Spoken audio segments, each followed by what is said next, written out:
Thank you guys so much for joining me for another episode of Corona Chronicles Live. I am really excited to have my next guest. I'm just going to call her Gigi because I feel like I've known her forever. We've only talked a couple times, but we were able to do an interview yesterday, and I am just overjoyed to have her here with me today. So she has quite a story, so impressed with the things that she has been able to accomplish, and we are going to dive right into some of these things that she has done and what she's doing now. But before we get started, we're going to give Gigi the floor to introduce herself before we get into the interview. Yes, thank you so much for having me here today, Lachelle. I truly appreciate you. You are so welcome. Glad for you to be here. Yes, ma'am. Now, a little bit about me. My parents came from this country to America from Haiti around 35 years ago. And my parents instilled in my brothers and I the importance of obtaining an education. So I did. I attended the University of Central Florida. I obtained my BA in political science, pre-law, and sociology. And then I attended law school. And while in law school, I became the SBA president, the Student Bar Association president. But little did I know at home that I was being abused. So I got the shock of my life the day that I was abused in regards to when I was sitting on the couch. I'll never forget it. And my ex-partner charged at me while I'm on the phone. I remember I just got done studying, and here I am handling SBA business on the phone, just on the phone. And my ex-partner charges at me and strangles me while I'm on the couch. And I got the shock of my life. My life changed forever after that. Shortly after that, I had just started picking up my life and things of that nature. And then I was sexually assaulted. But for me, God spoke to me and said, keep going, my child. So here I am as an adult, and this is happening to me. Now, I was sexually assaulted when I was 8 years old as well. So for me, I kind of became numb to pain. But as a child, I read the Bible. But then again, I read it again as an adult. And my life has never been the same. That is so awesome.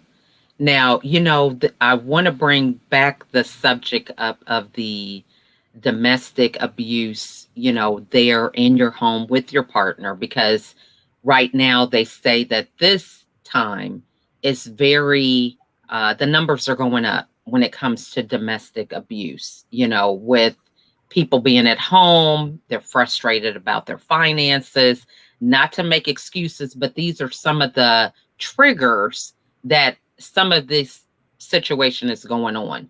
So for somebody who is out there listening, do you remember any of the signs, or was this just something that happened out of the blue, or what insight could you give the audience about this?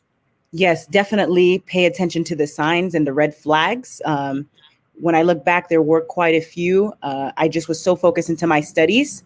So I just kept going and going, especially when life is just happening and you're continuing to move forward. So again, it happened at the blink of an eye that I could have almost lost my life. So really pay attention to those red flags and those signs when you see it.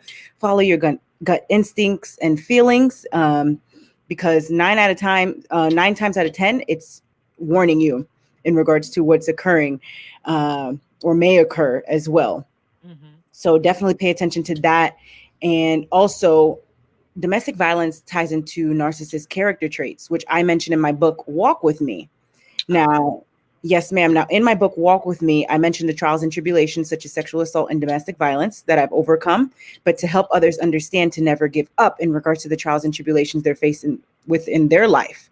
So because of the domestic violence that I went through, I do mention the narcissist character trait. I provide the chart in regards to all of the signs to look out for in regards to how a narcissist is and the things that they do and the control. And just, I'll never forget when I was going to class, the question would always be, how long is your class? Why are you going to class? Things of that nature. Why are you speaking why do you have to speak at the school and things of that nature? So there's a lot of signs to just observe. And also, narcissists will try to keep you away from your friends and your family and things of that nature. Of course, that could never happen because I'm very close to my family and friends. But definitely pay attention to those signs. I love that because, this is the thing. And you mentioned I was there that way, ignoring certain signs when it came to depression. And you mentioned being numb. It's like, you're on autopilot, you're focusing on one thing, and, talk to us about following your gut. Because I know in my case, it was like, oh, I'm taking it for the team. I realized that I might be stretching myself too thin, but it's like, well, most people are going to benefit if I do this anyway. It was just this voice I'm trying to tell myself how to bury my own voice or what I'm feeling. So, what are some of the things that happen that you feel like you might have been ignoring? Yes, ma'am. Well, I will tell you this. Before I was strangled that one time that I almost lost my life, I had believed that I was strangled twice before then. Now, when I spoke to the domestic violence advocate, they told me what you felt and what you believe you remember before the actual time you were sitting on that couch. Actually, they said that happened. They said what happens is when you're strangled, you lose oxygen to the brain. So they said your memory was maybe affected by what occurred. So I'll never forget that the memories that are still here of what happened twice before, of me being strangled. And I'll never forget one day my neck was hurting so bad, and it had never felt like that in my entire life. And then the memories came, and I said, did my ex-partner strangle me? So I asked my ex-partner, I said, did you strangle me? And my ex-partner says, no, maybe you have a cold. But I'm telling you, this was more than a cold. It was as if my neck was broken. Yes, ma'am. So I tell you this, my gut kept telling me that this happened. This happened. Be careful. And I tell you what, because of those two times that I believe that it happened to me, and because I'll never forget, I shared it with a friend and she said, you most likely are being abused. But at the time, we don't raise awareness in regards to what to look out for enough that this is why it continues to occur. Had I known what to look out for, I would have been more cautious and Right. taking more precautions. So here I am the third time that it happened, the actual time that I almost lost my life here. And I'm fully aware now because, again, I'm on the couch and my ex-partner charged at me. So I'm fully aware. And what happens next is I'll never forget, if I hadn't gone like that, because of what I felt in my gut feeling happened before, then I would have lost my life. Wow. That is just amazing. And, you are really brave to come forward with this insight, because how many women, do we find are walking around with these masks on, is what I say.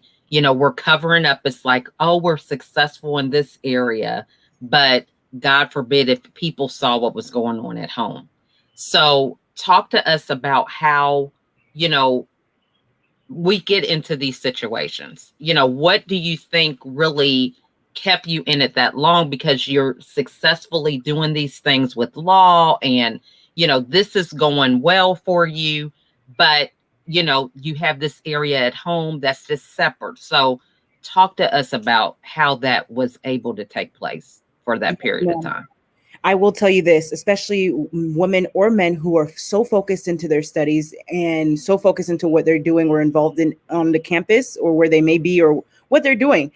Mhm. Because you're so focused in what you're doing or studying, you don't have the time to sit down and really hone in on that aspect of your life. Mhm. So again, I was in class for 3 hours a day, sometimes 4 times a week. So there's no time to really sit there and say, to analyze a relationship in that much in depth. But now if we're raising awareness in regards to these signs to look out for, that's another portion that's like, okay, we can sit back and we can analyze quickly Right. because we know what to look out for. And that's again why I mentioned in my book, because if other individuals are aware of what to look out for, then the red flags will be caught prior to anything occurring.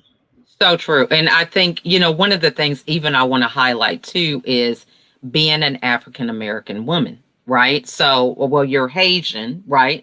But when it comes to studying, it's that added pressure of being better than, competing even more. and having to go that extra mile with whatever it is that you're doing.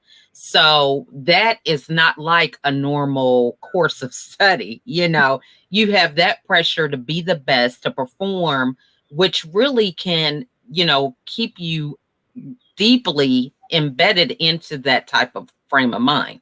So would you agree with that also? Yes, yes, ma'am. All day, every day. I will never forget. I was just studying from the time I woke up to night. I was just studying. And a narcissist will try to keep you from doing that. But I just remember just continuing to just focus in my book, no matter what. I just was so focused.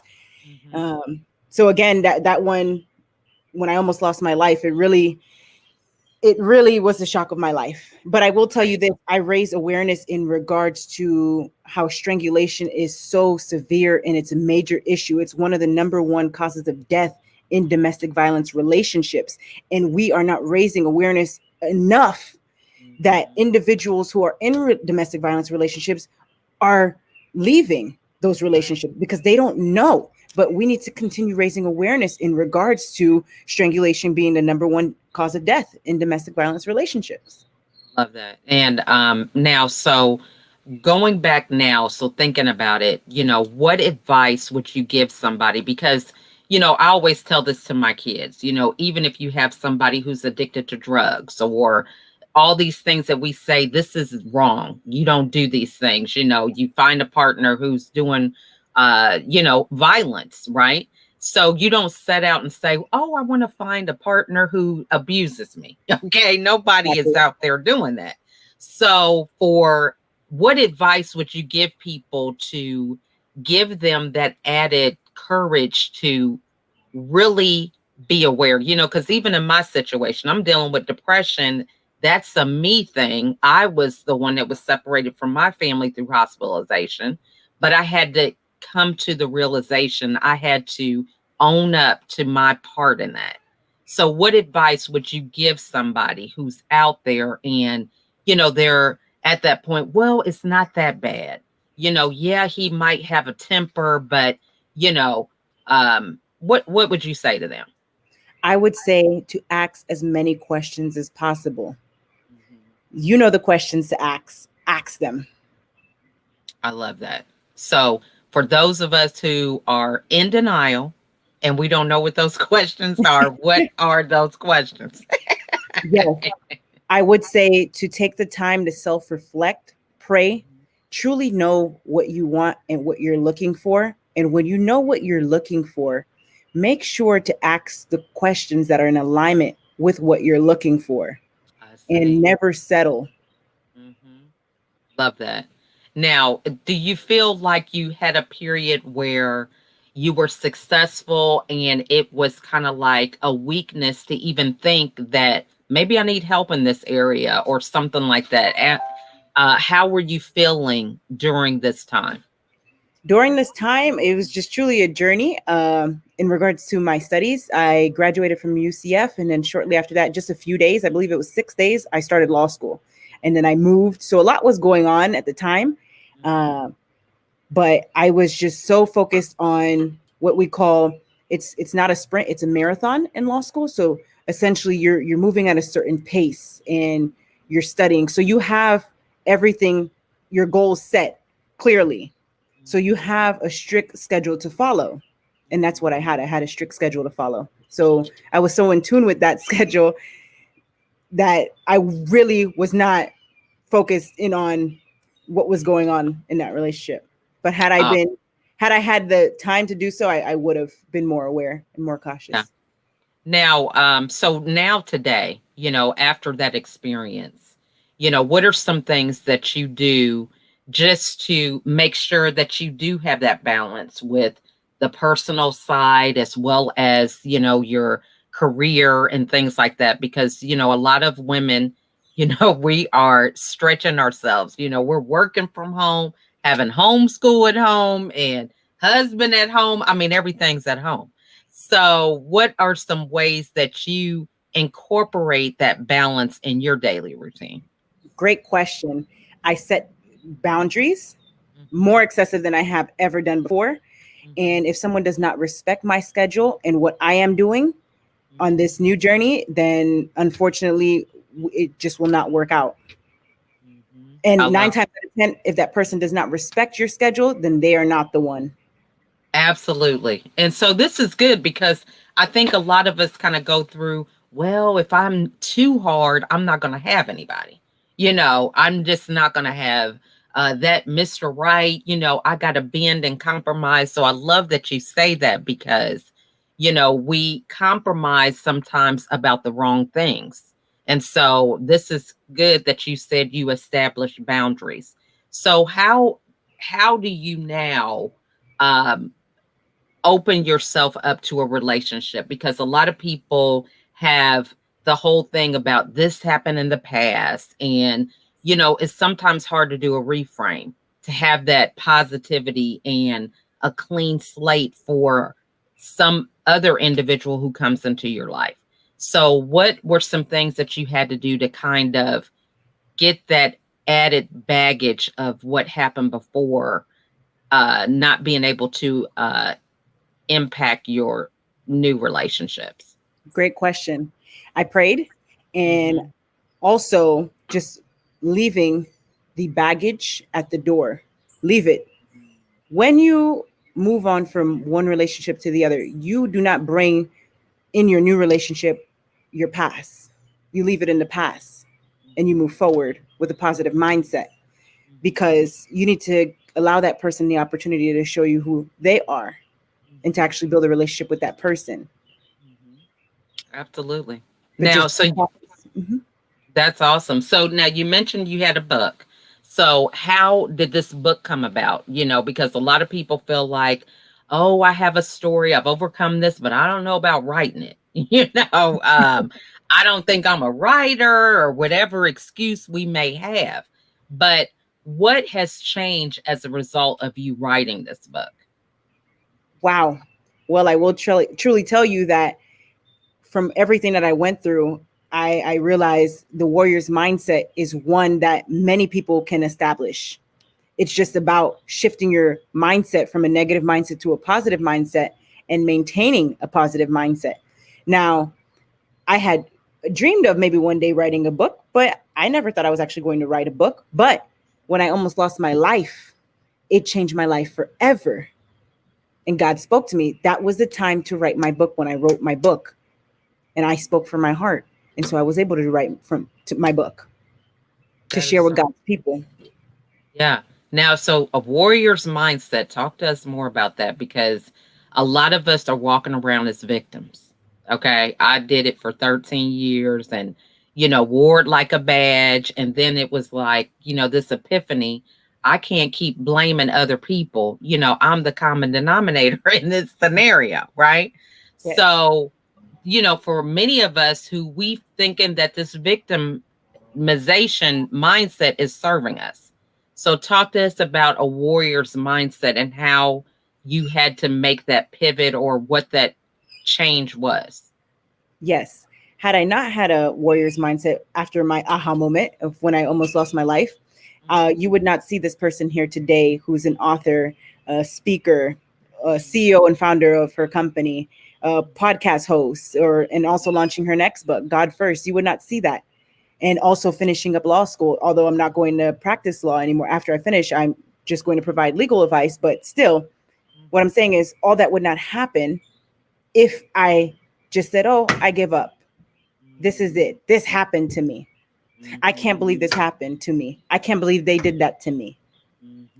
The blaming game is over. It doesn't work. It's not okay. No one should do the blaming game. There's no one to blame. All you can do is look deep down into yourself and say, hey, how can I be better tomorrow? What can I do? How can I work on myself? And you pray and God will speak to you. You dig deep into the Bible. God is speaking to us when we read the Bible. We're building a relationship with God. We can set our plans and know our plans, or feel as though we know our plans, but God ultimately knows the plans he has for us. So true. And I love that. I mean, it's like, you just have a clearer vision. And people say this to me. It's like, you're doing this, you're doing that, and I'm hearing all the things that you're doing. So talk to us about how you have the clarity to do all those things. Because most people are like, I don't know, girl, you need to sit down. You got law over here. Now you writing books, and your family could do it, friends or whoever. So talk to us about how you're able to maintain that focus and clarity, with all these different things that God brings your way. Yes, ma'am. When you know what you want, you do not give up. And when you know God is with you and God is speaking to you and he's with you on your journey, there's no way you give up. Joshua 1:9 states, haven't I commanded you be strong and courageous? Do not be afraid or discouraged, for your Lord your God is with you wherever you go. And God is truly with me wherever I go. And I know that daily. I wake up and I have a positive mindset because I know he's with me. And I know exactly what I'm supposed to do. I know my purpose now more than ever. So if it means that maybe I do have a lot of things going on, it's okay because I understand his purpose for my life. I understand what I'm supposed to be doing in the now and what it's ultimately leading to and what he needs me to do to continue serving his people on this new platform he has given me. That's so awesome. And, for somebody out there who's watching and they are coming up with all the reasons why not, I don't have money.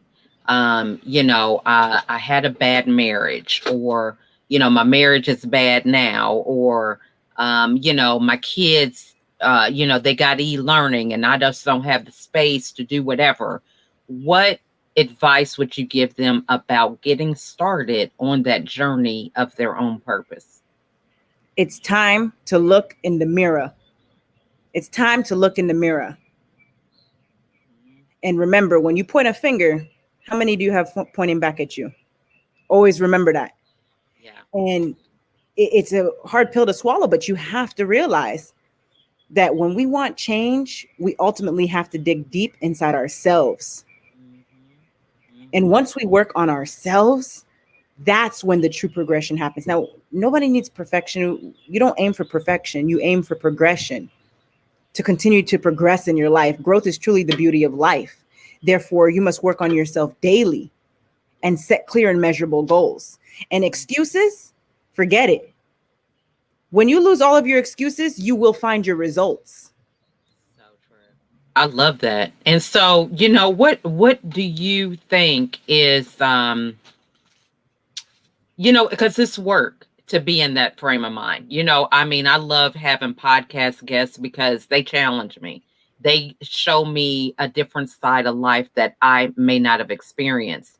But I look at their information that they give me and I think, how can I apply this to my own life to be better? So that's something that I'm actively doing. So what advice would you give somebody to make sure that they stay abreast of doing that every day? Because, some people, it's just like I explained to my kids, I said, hey, you can't just eat one meal, like we talk about going to church and being a Christian. You can't just go to church on Sunday, pick up your Bible only then. And half the time we don't even do that. We listen to what the pastor reads. We don't open up the Bible. And then we think that's going to sustain us all week. You know what I'm saying? Yes, So ma'am. what are some things? Because, people are like that. They're like, well, hey, let me just hang out with Gigi. She's spiritual. I'm going to connect with her. And hey, her energy can feed me. But talk to them about the work they have to do for themselves. Yes, you have to work on yourself daily and you have to make up your mind. Do you want to live every day with a negative mindset, or do you want to live every day with a positive mindset? And if you really want to keep it real, then you have to be honest with yourself. Integrity truly matters. So do you want to be a person that lies to yourself, or do you want to tell yourself the truth? So you can say you want to do this, but you actually have to do it. And when you set out a goal in order to get the result that you are looking for, you might even exceed your expectations if you just actually work hard and get there. You will get there, but it's about hard work daily. It takes hard work to get what you want. So true. And, I tell people all the time, look, it's hard work not to do what you're doing. You know what I'm saying? So, like, if you feel like you're called to do whatever job, it's hard work not to do it because you're beating yourself up. I should have did this. I wasted this time on Facebook. And then it's hard work to do it. So choose your hard. Do you want to be hard and moving forward or hard and being stagnant? You know what I'm saying? So either way, it's going to be some work. So we need to make sure that we do the right kind of work. So I think that is a great point. So last question would be, we talk about forgiving others, about that being pivotal in order for us to move forward. But one of the things I found in my own experience was, I had to forgive myself first, So what would you say to people when it comes to forgiveness? What would be your advice about that in terms of moving forward? Great question. I will tell you that the Bible says you forgive someone else 490 times. Mm-hmm. And so forgiveness truly matters. I even mentioned in my book that even after everything happened, I still forgive, the individuals that did what they did, because you have to let it go. You have to release that out of you, because as long as you keep it in you, mm-hmm. you will never grow. Mm-hmm. It will keep you down. Mm-hmm. So you have to forgive in order to move forward. Forgiveness truly matters. Mm-hmm. And also too, especially those that are going through a domestic violence relationship, there's times where there is a self-limiting beliefs in regards to those individuals, or their beliefs that they want to portray onto you of who you are. So if you may have gone through that, remember, you are not what someone else tells you. You are the child of God. You are who He created you to be. And remember, you are His child, and you can do anything you set your mind to do. And forgiveness truly does matter in order to move forward. Remember that. Yeah. And one thing that just came to mind, do you ever feel like during that time you had an idea of thinking that you would change the person or that they would change? Did you ever have that occur at one point during the relationship? No, because I feel as though if you get in a relationship with someone, then you're ultimately being with that person for who they are, and not necessarily wanting to change it. Because now if you want to change someone, then you're in the wrong relationship. Why did you get in a relationship in the first place? So true. Now, but that's a aha for somebody now. Okay, Gigi, you saying some stuff that's just too much like common sense. Yes, but we get into it. You know what I'm saying? It's like, well, he's cute, but he's not working. Yes. Yes. And I do want to raise awareness in regards to one factor as well. Now that we're on the topic, with narcissists, they are so kind at first. So their personality is very kind, very charming, and they love to please their individual in the beginning, and they do certain things to charm that individual whom they want to be with.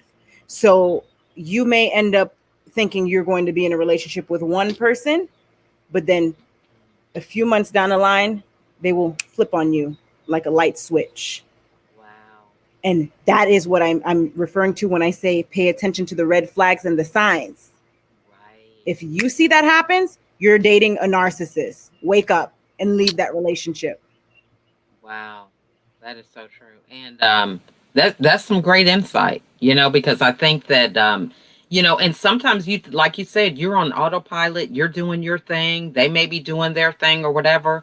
And, we sometimes have these red flags come up and it's like, oh, you know what? They just had a bad day or something, and so we have to be careful about these things. So I really appreciate you being here and sharing this insight with us, because this is a very important topic, especially now when we're dealing with a lot of people being in these confined situations and dealing with domestic violence. So that is just really, I appreciate your transparency, and just honored to know you, and your strength is just amazing and very inspiring.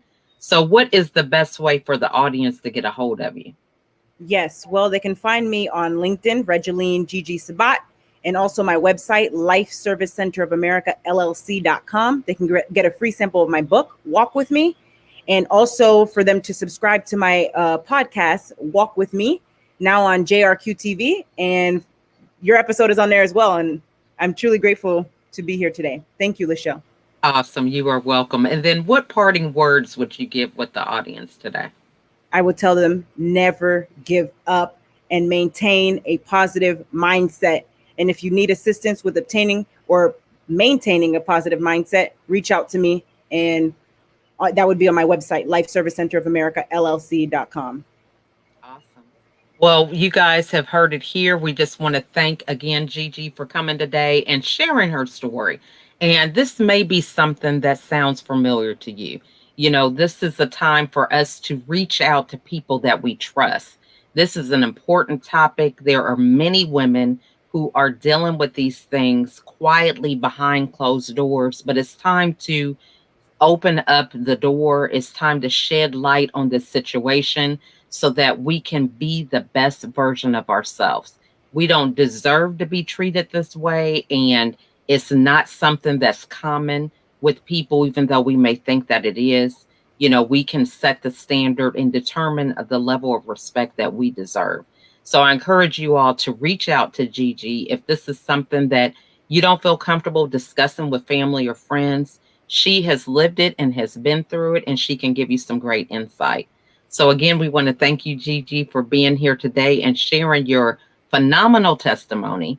And we wish you much success in everything that you strive to do. Okay. Thank you, Lachelle. You're welcome. And thank you guys for watching, and we'll see y'all next time. Okay.